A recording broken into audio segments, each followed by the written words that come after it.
E nós vamos agora resolver três questõezinhas rápidas sobre instrumentos de medidas elétricas. Dê uma estudadazinha no livro texto e também na videoaula que eu postei para vocês. Vamos lá.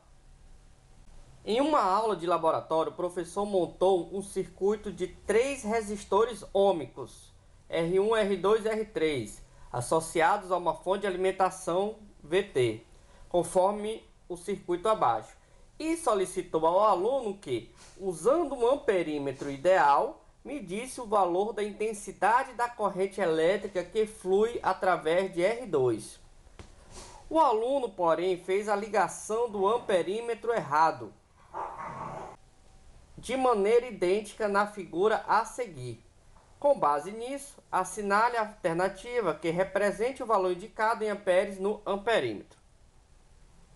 Então, pessoal, o que acontece? Um amperímetro ideal, ela sempre deve ser ligado em série.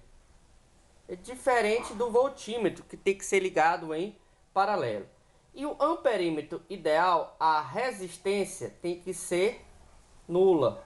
Ou seja, o ideal é que a resistência seja zero, para que ela não interfira no circuito.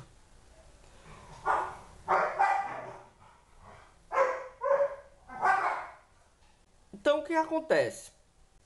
Se você ver aqui a figura, você vai observar que o amperímetro foi ligado em paralelo a esse resistor R2.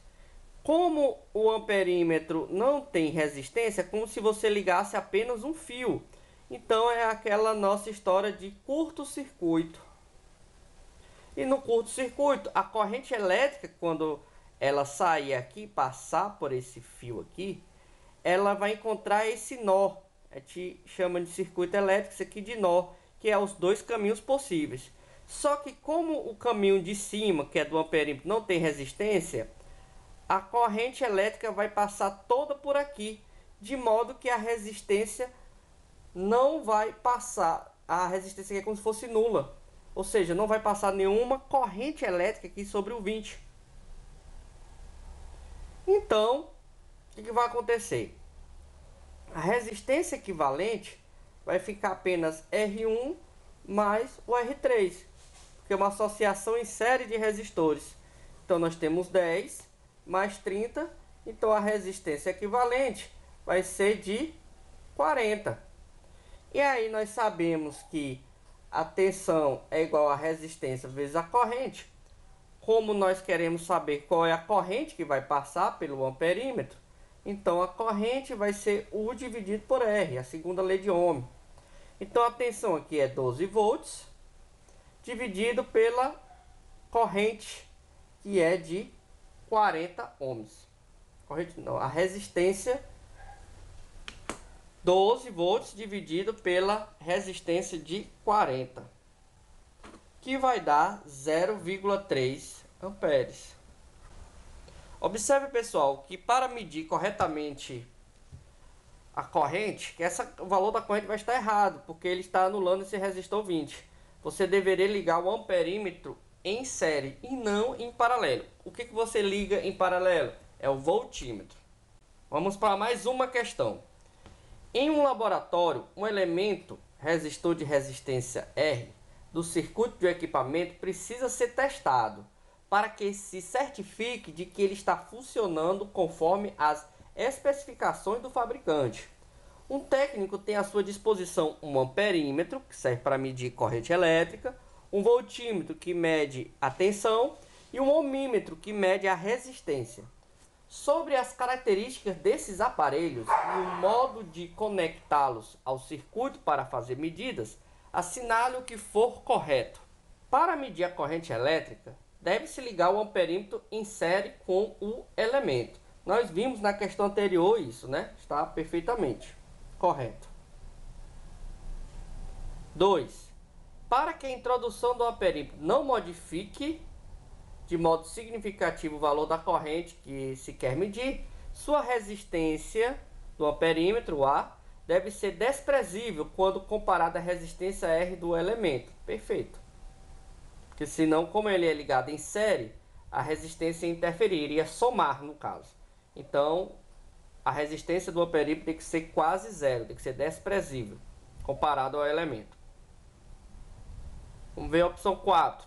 Para medir a diferença de potencial, que é a tensão, entre as extremidades do elemento, deve-se ligar o voltímetro em série. Está errado. O voltímetro tem que ser ligado em paralelo. Vamos para 8. Para que a introdução do voltímetro não modifique de modo significativo a DDP, que se quer medir, sua resistência RV deve ser muito maior que a resistência R do elemento. Correto. Como ele está sendo ligado em paralelo, você tem que colocar uma resistência alta para que a corrente não passe por ela. E por último, supondo que o restante do circuito não interfira na medida, pode-se medir a resistência R do elemento ligando o ohmímetro em paralelo com o elemento. Correto também. Então, dessas aqui, a única alternativa que está errada é a 4. O resto está correto. Então, você somar aqui, vai dar 27.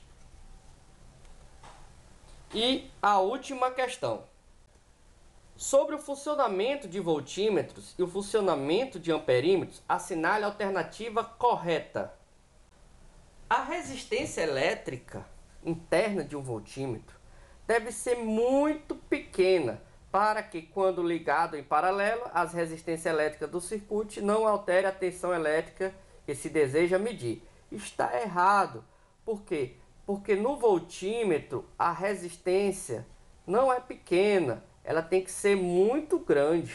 É o contrário. Letra B. A resistência elétrica interna de um voltímetro deve ser muito alta. Ok. Para que, quando ligado em série, voltímetro tem que ser ligado em paralelo. Então está errado. A resistência elétrica interna de um amperímetro deve ser muito pequena.